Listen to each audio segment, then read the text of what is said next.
बच्चों नमो नमः। नमः संस्कृताय। आज हम लोग वर्ग दशम का द्वितीय पाठ का अध्ययन करेंगे। द्वितीय का अर्थ होता है दूसरा और पाठ का अर्थ होता है अभ्यास। वर्ग दशम में जब हम जाते हैं तो हमारे मन में यह विचार आता है कि संस्कृत को हम बहुत अच्छे तरीके से अध्ययन करें, पढ़ें, पूरे मन लगाकर पढ़ें। अब हम लोग तीसम पुस्तक का दूसरा पाठ पाटलिपुत्र वैभवम का अध्ययन करेंगे। इस पाठ को हम लोग बहुत अच्छी तरह से पढ़ेंगे क्योंकि इस पाठ में बहुत अधिक प्रश्न परीक्षा में आते हैं। इसके पहले आप लोग पहला पाठ मंगलम पढ़े होंगे, ऐसा मुझे विश्वास है। संस्कृत पुस्तक का नाम है पुरुषम, इसका अर्थ होता है पाठ का नाम है पाटलिपुत्र वैभवम, इसका अर्थ होता है पाटलिपुत्र की समृद्धि। पाटलिपुत्र के बारे में आप सबको अगर पता है तो बताएं, नहीं तो हम बताते हैं। पाटलिपुत्र का महत्व प्राचीन काल से रहा है। यह चंद्रगुप्त मौर्य की राजधानी रही है। यहाँ पर गोलघर है, संजय गांधी जैविक उद्यान है, जयप्रकाश नारायण हवाई अड्डा है, तारामंडल है। इस प्रकार यह अनेक चीज़ों के लिए मशहूर है। यहाँ पर महावीर मंदिर है, गुरु गोविंद सिंह का जन्म स्थली भी यही है, गुरुद्वारा भी है और यहाँ पर अनेक ऐसे विधानसभा भवन भी है। अब हम लोग इस पाठ का अध्ययन करेंगे। इस पाठ को शुरुआत किया गया यहाँ से कि बिहार राज्यस्य राजधानी नगरम पाटलिपुत्रम सर्वेषु कालेषु महत्वधारयत्। बिहार राज्य का राजधानी नगर पाटलिपुत्र सभी कालों में महत्व धारण किया हुआ है।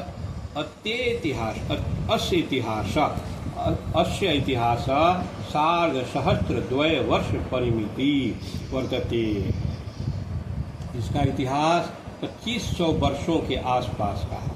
अब यहाँ पर प्रश्न पूछा जा सकता है कि इसका इतिहास कितना पुराना है। अत्र धार्मिक क्षेत्रम, राजनीति क्षेत्रम, उद्योग क्षेत्रम च विशेषण ध्यान आकर्षण। यहाँ धार्मिक क्षेत्र, राजनीति क्षेत्र और उद्यान क्षेत्र विशेषतः ध्यान को आकर्षित करते हैं। अब यहाँ पर प्रश्न बन सकता है कि पाटलिपुत्र विशेषतः किन किन क्षेत्रों में ध्यान आकर्षित करता है। आगे कह रहा है वैदेशिका यात्रीगण मेगास्थनीज स्वाहियान वेंसार इत्सिंह प्रभृतया पाटलिपुत्रस्य वर्णनम स्व स्मरण ग्रंथेषु वपु।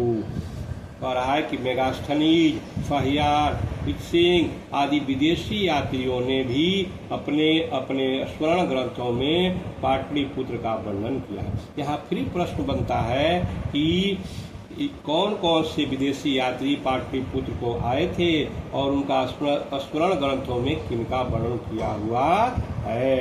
अस्मिन् पाठे पाटलिपुत्र वैभवस्य समानता परिचयो वर्तते।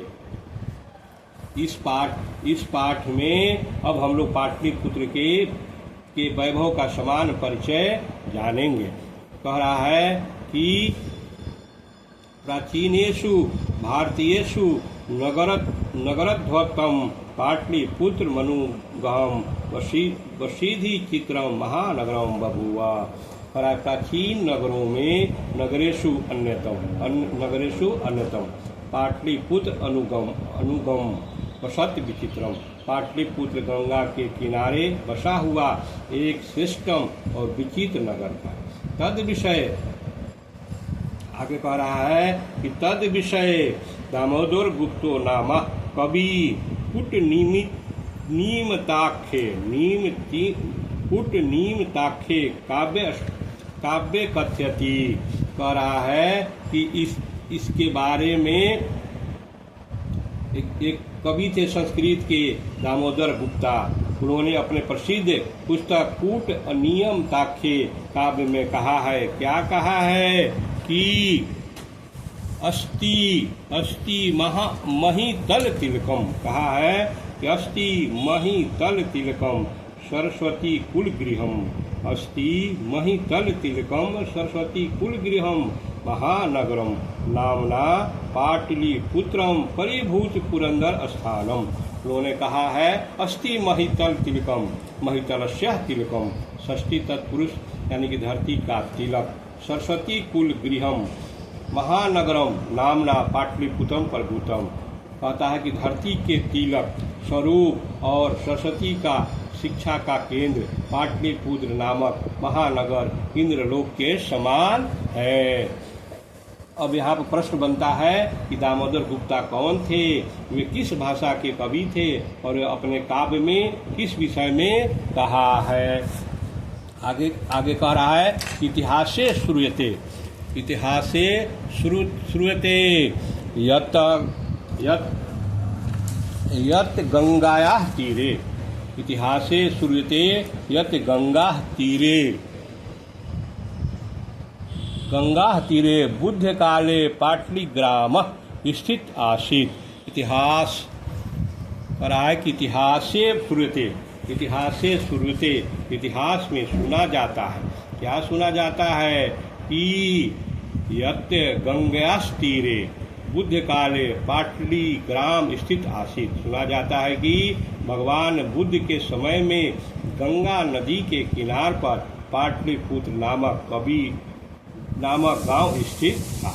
यत्र च भगवान बुद्ध बहुकृत समागतः, और यहाँ भगवान बुद्ध अनेक बार आए थे।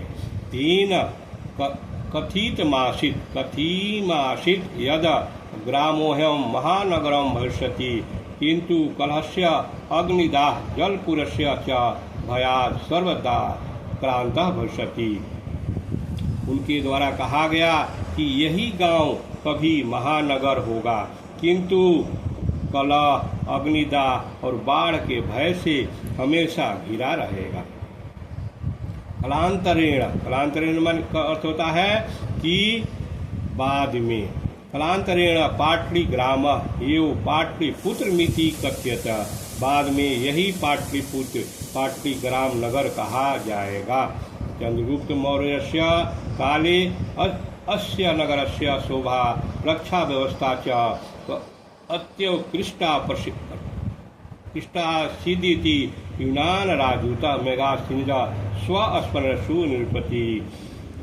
इस पाटलिपुत्र के बारे में चंद्रगुप्त के समय में इस नगर की शोभा और सुरक्षा व्यवस्था अत्यंत उत्कृष्ट थी, जिसका वर्णन यूनानी राजदूत मेगास्थनीज ने अपने आत्मकथा में निरूपित किया है। अस नगरे वैभवम प्रियदर्शिना अशोकस्य समय सुतराम समृद्धिया। इस नगर की वैभव प्रियदर्शी अशोक के समय में और अधिक थी। आगे कह रहा है बहुकालम माने बहुत समय तक। पाटलिपुत्र की प्राचीना सरस्वती परंपरा प्रावर्तते इति राजशेखर स्वकाव्यमीमांसा नाम के कवि शिक्षा प्रमुखे ग्रंथे सादरम स्मरति। यानी कि बहुकालम पाटलिपुत्र से, बहुत समय तक पाटलिपुत्र की प्राचीन शिक्षा परंपरा चलती थी। ऐसा राजशेखर नामक कवि ने अपने काव्य मीमांसा नामक कवि शिक्षा प्रमुख ग्रंथ में आदर पूर्वक स्मरण किया है। आगे कह रहा है कि अर्थोवर्ष भी पाणिनि पिंगल भी व्याढ़ी बररुचि पतंजलि ईह परीक्षिता ख्याति मुप जगन्मु।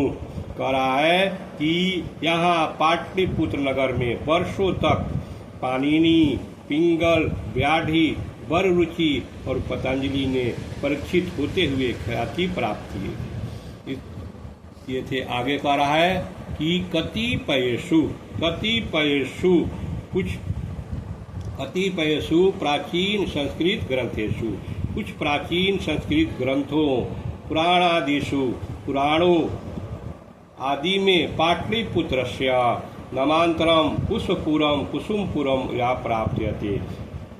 कुछ प्राचीन संस्कृत ग्रंथों तथा पुराणों आदि में पाटलिपुत्र का दूसरा नाम पुष्पपुर या कुसुमपुर भी पाया जाता है।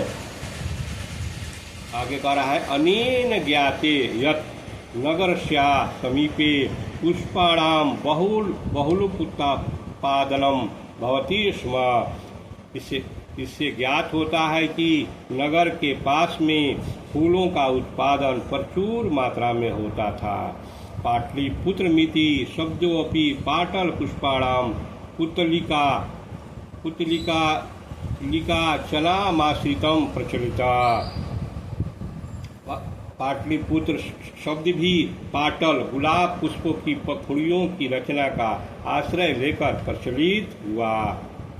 शरद काले नगर अस्मि कौमुदी महोत्सव इति महान समारोह गुप्त शासन काले अतीव प्रचलिता। शरद ऋतु में इस नगर में कौमुदी महोत्सव ऐसा महान समारोह गुप्त वंश के शासन काल में अत्यंत प्रचलित था। आगे कह रहा है कि तत्र सर्वे जना आनंदमय बभूवा। पर आज इस अवसर पर यहाँ सभी लोग अति प्रसन्न होते थे। संप्रति दुर्गा पूजा अवसरे तादृशः एव समारोह दृश्यते। आज भी दुर्गा पूजा के अवसर पर वैसा ही समारोह देखा जाता है। आगे कह रहा है कि काल चक्रवसाद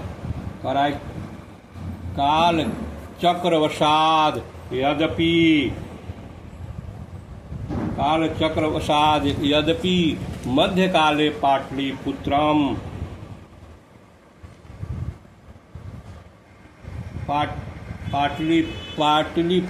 वर्ष सहस्त्र परिमितम जीर्णोत्ताम बभूव। इसका अर्थ हुआ काल चक्रवसाद, यानी कि कुछ प्राचीन संस्कृत ग्रंथों तथा पुराणों में पाटलिपुत्र का नाम पुष्पुर कहा जाता।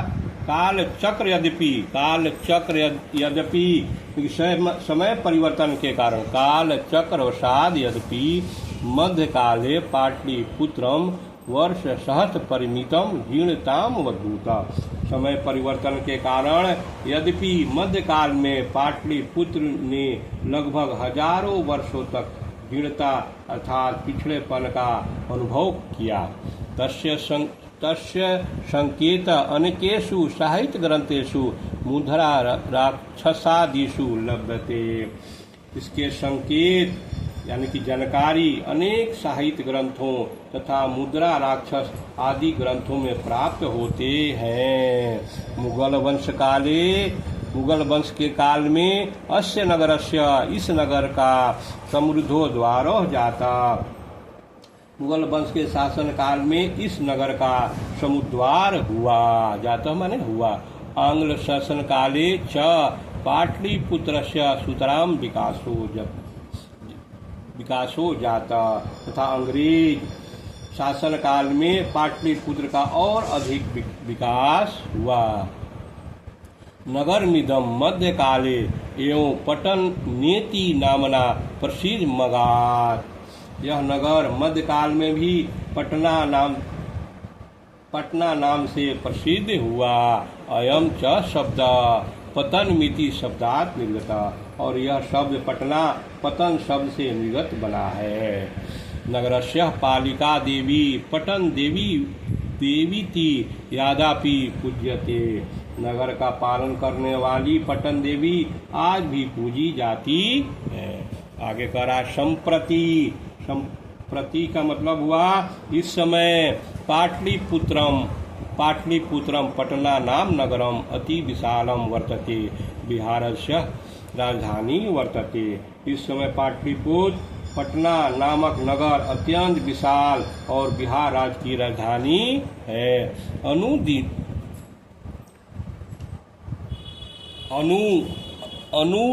अनुदिनम नगरस्य विस्तारम भवति, यानी कि दिन पर दिन इस नगर का विस्तार हो रहा है।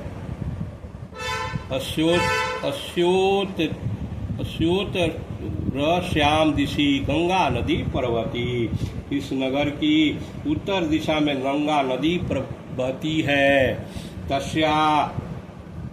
तस्या उपरी गांधी सेतु नाम एशिया महादेशीय दीर्घतम सेतु। उसके ऊपर एशिया महाद्वीप का गांधी सेतु सबसे लंबा पुल बना हुआ किंची रेल यान सेतुमपि निर्मीयमानः वर्तते, और रेल यान सेतु भी निर्माणाधीन है। नगरे अस्मि उत्कृष्ट संग्रहालय। इस नगर में उत्कृष्ट संग्रहालय, उच्च न्यायालय, सचिवालय, गोल गृह, तारामंडलम, जैविक उद्यानम, मौर्यकालय अवशेष, महावीर मंदिरम इत्यते दर्शनीयाः सन्ति। इस नगर में उत्कृष्ट संग्रहालय, उच्च न्यायालय, सचिवालय, गोलघर, तारामंडल, जैविक उद्यान, मौर्यकालीन अवशेष, महावीर मंदिर आदि दर्शनीय स्थान हैं। प्राचीन पटना नगरे सिख संप्रदायस्य पूजनीयम स्थलम दशम गुरौ गोविंद सिंहस्य जन्म स्थानम गुरुद्वारेति नामना प्रसिद्ध वर्तते। प्राचीन पटना नगर में सिख संप्रदाय के पूजनीय स्थल 10वें गुरु गोविंद सिंह का जन्म हुआ गुरुद्वारा नाम से प्रसिद्ध है। तत्र देशास्य तीर्थयात्रीगण दर्शनार्थ मायन्ति। यहाँ देश के विभिन्न क्षेत्रों से तीर्थयात्री दर्शन के लिए आते हैं। आगे कह रहा है कि एवं पाटलिपुत्रम प्राचीन कालात् अधावधि विज्ञानेषु क्षेत्रेषु वैभवं धारयति सर्वच संकलितस्य संग्रहालय दर्शनामिति। आगे कह रहा है, इस प्रकार पाटलिपुत्र प्राचीन काल से आज तक अनेक क्षेत्रों में वैभव धारण करता है और सभी संग्रहालयों में संकलित रूप से दर्शनीय है। पर्यटन नाम चित्रे नगर मिदम महत्वपूर्णम। पर्यटन के मानचित्र में भी यह नगर अति महत्वपूर्ण है। इस प्रकार ये द्वितीय पाठ समाप्त हुआ, पाटलिपुत्र वैभवम। अगर यह मेरा प्रयास आप सबको अच्छा लगा हो तो लाइक, शेयर और सब्सक्राइब करें। धन्यवाद।